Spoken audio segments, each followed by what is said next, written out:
Everyone good evening. বিকালবেলা এসে গেছি ছাদে, আর দেখতেই পাচ্ছ আজকের ওয়েদারটা খুব সুন্দর। আর এখানে মা একটু গাছের ট্রিমিং করছে, আর সেটা বসে বসে মোটু রানী দেখছে। আর তারপর বিকালবেলা নিচে নেমে, আজকে আমার বান্ধবীর বার্থডে ছিল, তো ইনভিটেশন ছিল, তো চলে এসেছি আমি আর বাবান সেখানেই। আর প্রচুর বৃষ্টি পড়ছিল আজকে, তাই বাড়ি থেকে ব্লগটা করা হয়নি। আর এই যে বার্থডে গার্ল, আমার ছোট্টবেলার বান্ধবী, মানে ওকে ছাড়া বলতে গেলে ছোটবেলাটা আমার একদমই চলতো না। আর এখানে আমরা অনেক ফটো ক্লিক করলাম, অনেক মজা করেছি। আর তাড়াতাড়ি আবার বৃষ্টি নামবে বলে আমরা বেরিয়েও পড়েছিলাম, কারণ অনেকটাই দূর গেছিলাম।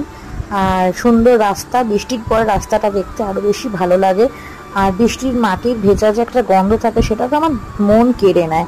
তো দুজনে মিলে টুকটুক করে রাস্তা দিয়ে চলে আসলাম বাড়ির পথে। আমার ব্লগটা কেমন লাগলো প্লিজ জানিও, ভালো লাগলে সাবস্ক্রাইব করো। টাটা সবাইকে, গুড নাইট।